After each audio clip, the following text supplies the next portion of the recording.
adlaw. Mao kini ang nag-unang balita hatod kaninyo sa Panabo City Information Office.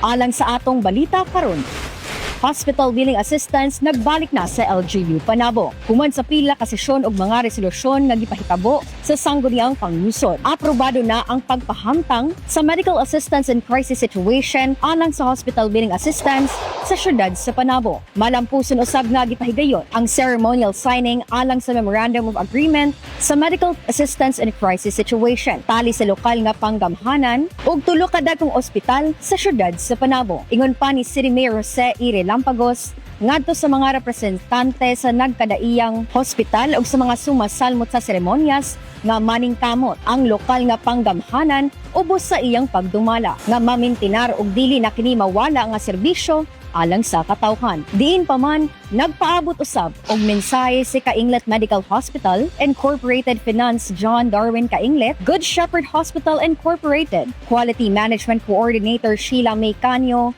ug Rivera Medical Center Incorporated, CEO Dr. Ramon Meliton Rivera sa ilahang pasalig nga kanunay sila makipagtambayayo sa lokal nga panggamhanan alang sa kaayuhan sa Panaboans. Aron importante, inform. Kanunay nga maglantaw sa Panabo City Information Office Facebook page. Kini si Lorian Laroa alang sa balita karon.